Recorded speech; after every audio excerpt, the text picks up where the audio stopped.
5 मार्च 1966 जब भारतीय वायुसेना ने अपने ही देश के एक हिस्से पर बमबारी की थी और वो हिस्सा आज का मिजोरम राज्य कहलाता है, जो पहले असम का एक हिस्सा हुआ करता था और उसे मिजो हिल्स कहा जाता था।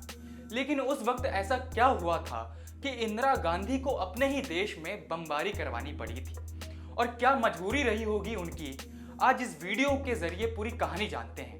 नमस्कार, न्यूज रूम पोस्ट में आपका स्वागत है। मैं आपके साथ कुणाल। इस कहानी की शुरुआत होती है साल 1960 में।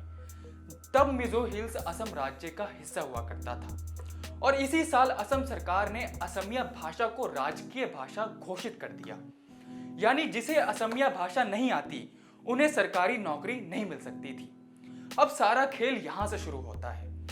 मिजो लोग इसका विरोध करने लगे और 28 फरवरी 1961 को इसी वजह से मिजो नेशनल फ्रंट यानी MNF बना और इसके नेता थे लाल डेंगा। शुरुआत में तो MNF ने शांतिपूर्ण धरनों के जरिए से अपनी बात रखी, लेकिन बाद में मिजो हिल्स के लोगों में नाराजगी बढ़ी और शांतिपूर्वक धरने प्रदर्शन करने वाले लोग यानी NMF अब हिंसक हो गए और इनकी मांग शुरू हो गई कि अब मिजो हिल्स के रहने वाले लोगों को अलग किया जाए, जिसका समर्थन पाकिस्तान और चीन करने लगे। बॉर्डर होने के चलते तब के पूर्वी पाकिस्तान और आज के बांग्लादेश से भी मिजो नेशनल आर्मी यानी MNF को हथियारों के रूप में मदद मिलने लगी। चीन भी इस साजिश में शामिल रहा और गुपचुप तरीके से MNF का समर्थन कर रहा था। इस मामले पर सुरक्षा बलों ने सख्ती दिखाई तो मिजो उग्रवादी म्यांमार और पूर्वी पाकिस्तान में छिप गए। इसके बाद सुरक्षा बलों ने साल 1963 में राजद्रोह के आरोप में लाल डेंगा को गिरफ्तार भी किया था।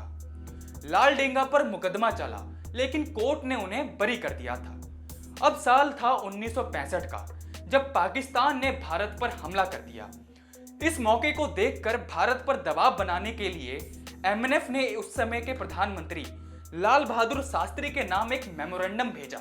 इसमें लिखा था कि मिजो देश भारत के साथ लंबे स्थायी और शांतिपूर्ण संबंध रखेगा या दुश्मनी मोल लेगा। इसका निर्णय अब भारत के हाथ में है। इस धमकी के बाद पूरे भारत में हलचल पैदा हो गई थी। लेकिन 11 जनवरी 1966 को देश के प्रधानमंत्री लाल बहादुर शास्त्री की ताशकंद में मौत हो जाती है। शास्त्री जी की मौत को 11 दिन भी नहीं हुए थे कि 21 जनवरी को मिजो नेशनल फ्रंट यानी MNF के नेता लाल डेंगा ने इंडोनेशिया के राष्ट्रपति सुकर्नो को एक पत्र लिखा। उस पत्र में लिखा था कि अंग्रेज के समय भी हम लोग आजादी की स्थिति में रहे हैं।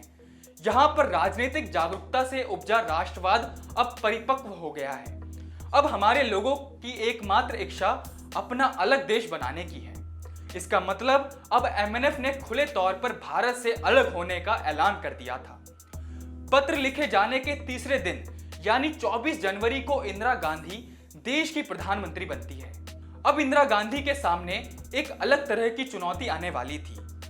4 दिन बाद ही 28 फरवरी 1966 को मिजो नेशनल फ्रंट के उग्रवादी भारतीय सुरक्षा बलों को मिजोरम से बाहर निकालने के लिए ऑपरेशन जेरिको शुरू कर देते हैं।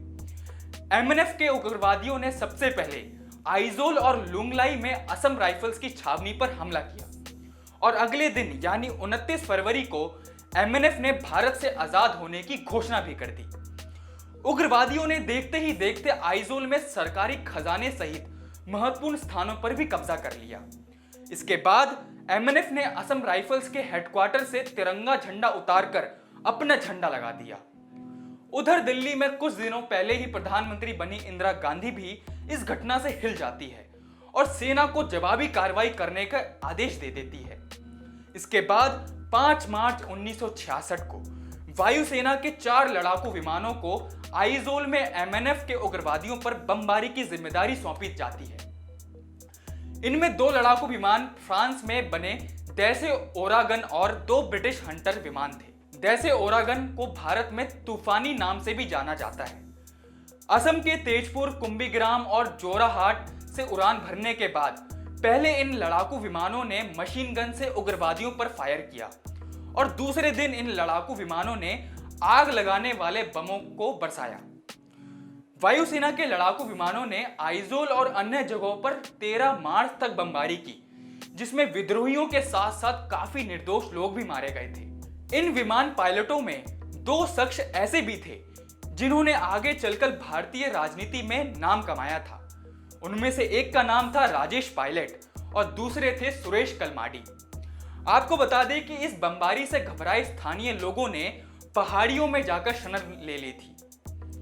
वहीं एमएनएफ के उग्रवादी म्यांमार और पूर्वी पाकिस्तान के जंगलों में जाकर छिप गए थे।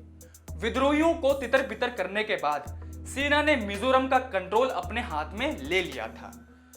इस घटना के बाद इंदिरा गांधी पर काफी सवाल भी उठे थे, लेकिन इंदिरा गांधी इन सभी सवालों से बचती रही, जिसका जिक्र कल प्रधानमंत्री नरेंद्र मोदी ने अपने संसद में दिए गए भाषण में भी किया था। तो फिलहाल इस वीडियो में इतना ही, और ये जानकारी आपको कैसी लगी कमेंट बॉक्स में जरूर बताएं और देखते रहिए न्यूज़ रूम पोस्ट।